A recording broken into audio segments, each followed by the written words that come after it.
All right, so we're going to talk about the innermost coffin of Tutenkhamun's tomb.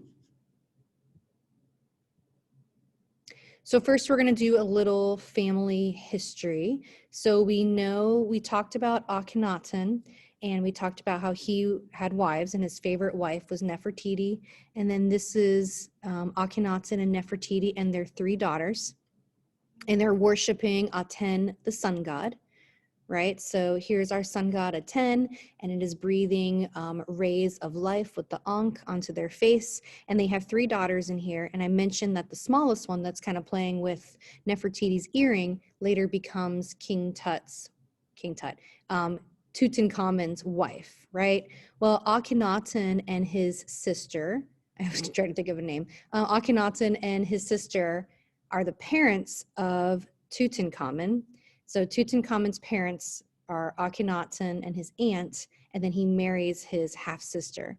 So his name was I don't even know how to say that, Tutenkhaten, right? And then the Aten is because of them worshiping the sun god. So one of the first things he does when he's a ruler is he gets rid of the worshiping of Aten that his father did during the Amarna period. And so he renames himself Tutenkhamun. And Amun goes back to the Amun-Re temple of Karnak, so the old worshiping of gods.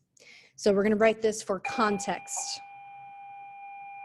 He restored Egyptian religion and traditions, officially ending the Amarna period. And he did this by moving the capital. So his father Akhenaten, the capital was in Thebes, and he moved it to Amarna. So what Tutankhamun did was he moved the capital from Amarna back to Thebes. He restored the polytheistic religion and the priesthood of worshiping the main god, Amun. All right, you have a little excerpt about this piece. So it says, solid gold decorated with enamel and precious stones express the wealth and power of this pharaoh who died at age 19. So I think most people have heard of King Tut because he's like the boy king, right? His mummified body was placed inside the coffin. So the coffin that we are specifically talking about, I want you to highlight or circle where it says the coffin, and that's the smaller picture.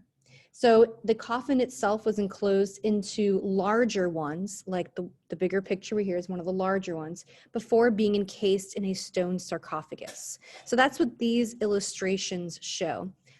This picture here on the right is actually the mummy of Tutankhamun, and he's wearing the death mask. And then there would be these 3 kind of like nesting coffins that the mummy was in. So this on the right is the photograph of the illustration of the one that we are focusing on. All right, so we're going to write about the form. So what we're going to say about this, there are 3 nested coffins inside of a stone sarcophagus. So nested just means one inside of the next. The innermost coffin, that's what's on the right that we're talking about, was considered the richest among the 3 because it was over 240 pounds of gold and inlaid with semi-precious stones, such as lapis lazuli, other stones that I don't remember, but stones. It also is incised, so like etched into with linear designs and hieroglyphs. You can see them all going down the center line. And then here's a side view where you can see more of the incised designs and lines. And then those 3 coffins were all put into a stone sarcophagus. And that's what the sarcophagus looked like inside of his burial chamber. All right, so what makes him special or different than any of the other Egyptian pharaohs, right? He really didn't have a very long reign of being a pharaoh. I think he was around 9 years old when he took to the throne. He married his half-sister when he was 10. That's lovely. And then he died when he was 19. So what makes him memorable or special is because of the discovery of his tomb. So his coffin was found undisturbed in the Valley of the Kings. And this is a traditional burial site. I believe this is where Hatshepsut's mortuary temple is. This is a traditional burial site that was naturally protected against grave robbers by the cliffs. So it's because of this discovery that we are able to make hypothesis and imagine what all the tombs would have been like. And this is what, was it Carter or Carver, the archaeologist? Howard Carter. This is what he said when he first came into the room. At first, I could see nothing, the hot air escaping from the chamber, causing the candle flame to flicker. But presently, as my eyes grew accustomed to the lights, details of the room within emerged slowly from the mist. Strange animals, statues, and gold. Everywhere, the glint of gold. And it's really interesting. I think if you look at this, it just looks like an attic where they just threw in a whole bunch of stuff, right? But these are all treasures. So we're going to write down 142 objects were found along with the body. And then here's the archaeologist's drawing where he's trying to categorize and catalog everything he found in there. All right, we are going to write down some symbols of kingship. So he's obviously holding on to two objects. It's a crook and a flail. The flail is like a whip.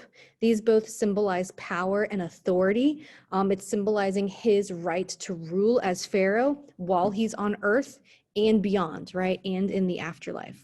So where have we seen symbols like this that was the king's right to rule? Bam. The Code of Hammurabi, right? Shamash is handing over the ring and the scepter, which gives him the right to rule. Those are his power of authority. All right, he is covered in animals and figures that represent different gods. I didn't need to go into specifics of that. His arms are crossed on his chest. This is a pose linked to Osiris, the god of the afterlife, and vampires. And gods were thought to have the skin of gold.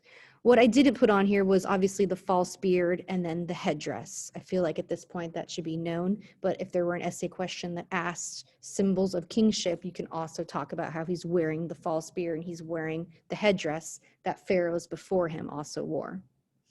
Boom, done.